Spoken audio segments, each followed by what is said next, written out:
Well, to win the Cup, you have to win 16 of these. Just two. They're at 2 now.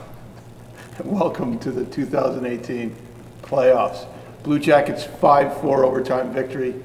After a 4-3 overtime victory in Game 1, they lead Washington with a 2-0 lead. Game 3 is in. It was 4-3 in Game 1, wasn't it? Yes. 4-3. 4-3 in Game 1. 5-4 tonight. Ended in the wee hours. It's Monday. Happy Monday, everybody. Indeed, indeed. So, series picks up again with Game 3 in Columbus on Tuesday night. Gentlemen, well, deadlines will get to you, but we don't complain about that. Are you tired and you didn't even play? Just watching this. Wow, the first 2 games of this series just featured so much. Both games, interestingly enough, the Jackets fell behind 2-0.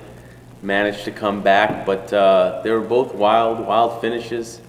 You know, for a team that had lost 3 of their 15 playoff games in franchise history before this season, they've shown composure these first 2 games and pulling them out in overtime. Well, I asked John Tortorella if he feels like this team is growing up in front of him, and he said, well, maybe, no, but they added veteran guys who had playoff experience, but a lot of the kids today, not really kids, but guys who don't have a whole lot of postseason experience, Cam Atkinson, Matt Calvert, and that's the game winner. You know, they played terrific tonight. There were some mistakes made. This was not the prettiest of games, but this team is extremely resilient. They've got a world-class goalie in net, and he gives them a chance every single time he puts on those pads and gets into that cage. You can't say enough about that. We've talked about it since October. This team was built for the playoffs, built, and that's mainly because of Sergei Bobrovsky. And the buried lead here, this is cannon fodder on the road. This is our dispatch crew. Steve Gorton to my right, George Richards to my left. I'm Mike Arace. And the Jackets now 4-1 all time in overtime playoff games, which... and 2-0 this week. Yeah, kind of a head scratcher, but there you go. They've won 1 regulation playoff game in their history, but here they're up 2-0 in the series. And guys, this was a game in 3 parts.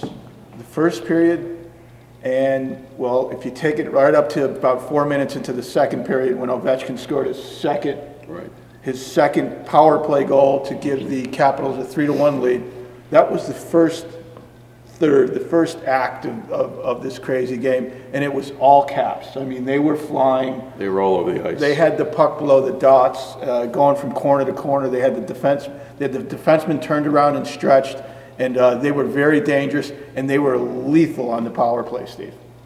Yeah, definitely. You know what's interesting about this series at this point? What's the one thing that they talked about, the Jackets coming into the series? They cannot spend time in the box. What have they done a lot the first 2 games? Spend time in the box. Well, they talked about discipline, and a couple of those penalties were just, what's that? Why are you doing that? And you just gave them a gift, and luckily on a couple of them they were able to survive, but they give up a late power play goal to tie the game, force overtime. You're living very dangerously if you let Washington get that man advantage. Right, and Torch said after the game they got to find a cure for that. But I tell you what, when they needed to come up with a penalty kill there in the last 2 minutes of regulation, they were able to do that. And the other thing that I think was huge for them, you know, despite giving up the power play goals you talked about to Ovechkin, is that they got a couple of power play goals themselves. Well, and their power plays has been solid. That's Act 2, is from 4 minutes of the second period to the end of the second period, to the second intermission, the Caps imploded, and the Jackets took advantage. All of a sudden, with 2 power play goals of their own, they take a 4-3 lead heading into the third period. And this place was silent. There were, other than the smattering of boos, there were some boos in the crowd. There were, you know, these Washington fans. You know, we talked about pressure in the pregame. We've talked about it when this series began. There's a lot of pressure externally and probably internally on this Capitals team. You heard a little bit of it tonight. Fans here, as soon as it became 3-3 and especially 4-3, when is this team, what is going on with the Capitals? And the players have to feel that, although it didn't look like it in the third, which I'm sure is Act 3. Well, what did they take? 6 penalties, 6 minors in the third, I think? Four in the third. when they gave up 21 shots in that period. Right, outshot 21-4 in the third. They were in the box for virtually half the period, and sooner or later they were going to score another power play goal. Were the Capitals, and they did to get the game to overtime. Yeah, TJ Oshie slides into the slot, hammers a shot.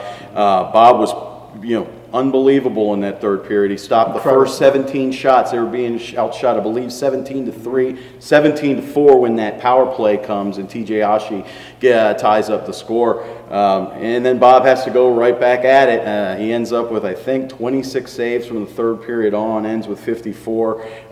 Franchise record. He broke his own. I keep bringing up Bob. But he was the man. Barry Trotz said he was the difference in the game. He gave up 4 goals. I don't care. He could have given up 20. That was the kind of game Washington was bringing. The game winner, George.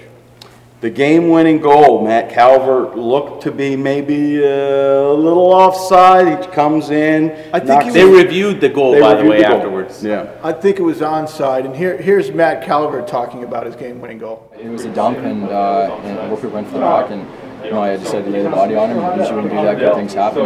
It sped right out to our guy. I don't know if it was Andrew Zuri. He threw across ice, and then he's obviously a talented guy. He made a great move to the middle, and I was hanging on the corner of the net, and luckily got the rebound and one hand on my stick, and the rest of the history. And the question was whether his skate was off the ice, because he was onside if the skate was touching the blue line when Josh Anderson took it over the line. And they could not determine whether his skate was off the blue line. Calling the ice was a good goal. You have to have irrefutable proof that it was offsides. And what official wants to make that call? That could be a series changer. Instead of overtime continues. I wouldn't want to make. I wouldn't make the call. Somebody else do it. That's how. You really couldn't tell on the replay. No, you couldn't tell. And again, but if it was called no goal, it's offsides. Let's look at it. Then maybe it would have stayed that way because you couldn't tell from the video cleanly anyway.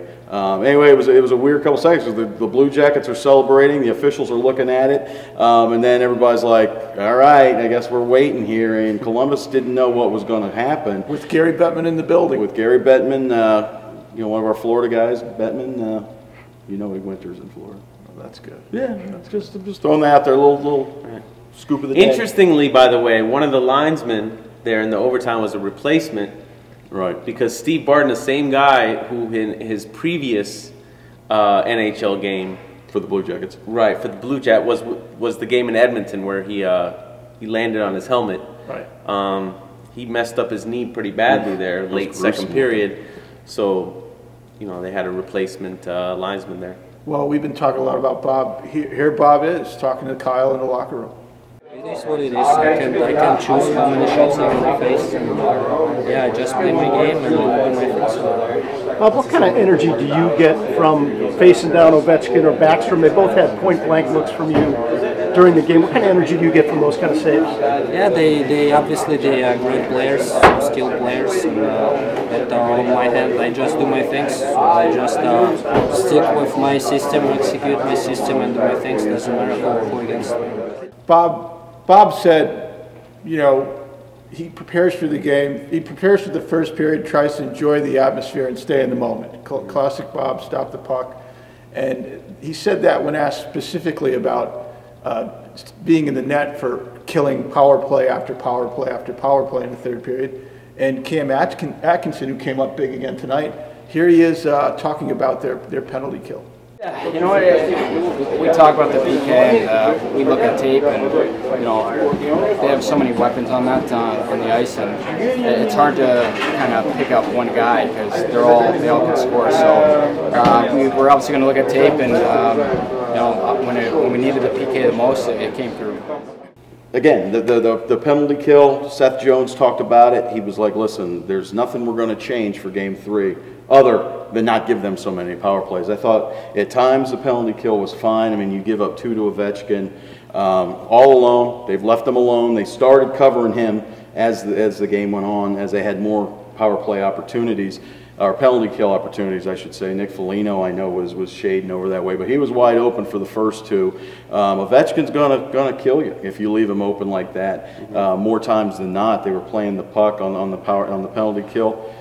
Well, if you leave him open, the thing is But you're letting Bob. No, you have it's all the responsibility. You better have a compact box, and I think that was Washington's problem with their kill is they had a forward getting out too high, and when that happens, those cross slot seams open up, and that's when like Ovechkin killed him tonight, and Cam got Washington on a power play goal with the same kind of pass because one of the forwards got stretched out high covering a point, and those seams opened up. Steve, they were going to practice tomorrow, but afterwards.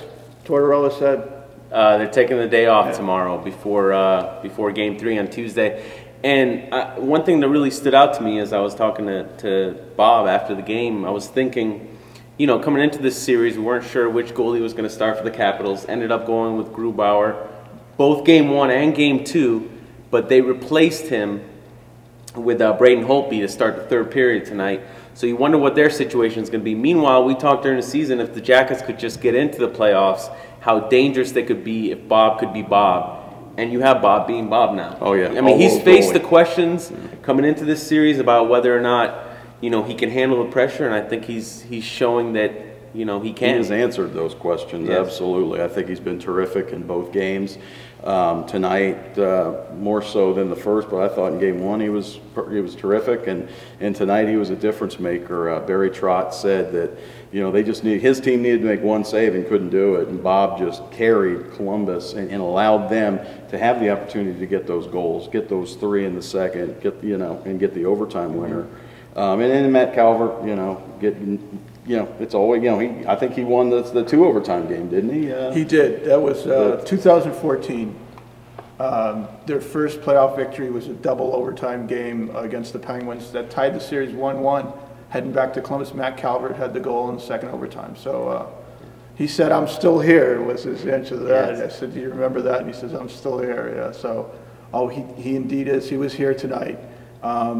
Really gritty 2 games for the Jackets. I think they've shown much more mettle, particularly up here, than have the Washington Capitals to this point.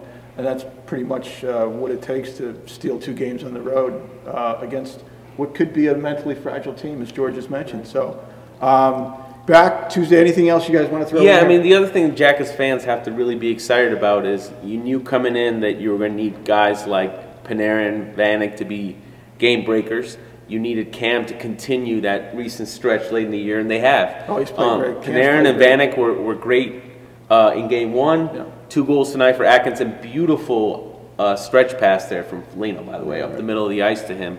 So, you know, Cam's playing well. Everyone that they need to come up big so far has done so for him. And that was a huge goal tucked in right before the end of the first period to cut it to 2-1. And that was Cam. You know, even in Game 1, don't overlook that he was the guy who had the keep-in on their power play that got the game tied, the Seth Jones power play goal, and killed. He's the guy out there on the penalty kill, as we saw with Kyle's interview. I guess that's it from here. Yep. We'll talk to you again tomorrow and/or Tuesday. We'll see you for our Facebook friends. We'll be doing our Columbus Blue Jacket pregame live from Nationwide Arena. We're going back to OH. IO, thank you. You never give me the IO. We'll fit a podcast in there too. We'll get a podcast so George, give them the platforms. All right, we're on Hulu. No, we're not. I use that joke the other day. We're on Facebook. Blue Jackets Xtra. Yeah, I'm running out of material. My brain is oatmeal right now. It's how did instant grits right up there. Did the joke work the other day? No. Give it another shot. Yeah. We're on Facebook, Blue Jackets Live. Go ahead and give us a like on that. We're all on Twitter, at George Richards, at Michael A. Race 1, at S. Gordon, at Dispatch Alerts, dispatch.com for all your Columbus Blue Jackets needs. And we'll see you all in Columbus. You know, one of the coolest things, though, that gets tweeted out by our people are those, I think they're better than video, those where Kyle and Adam, they have the shutter held down and you see game-winning plays. And so for at K-Rob Photo and what's Adam? Atomic Photo. At Atomic Photo. Two best photogs in the biz. Kyle just won the Ohio Sports Shooter of the Year. So there you have it. We'll talk to you next time. Boom, George. It was the dynamite.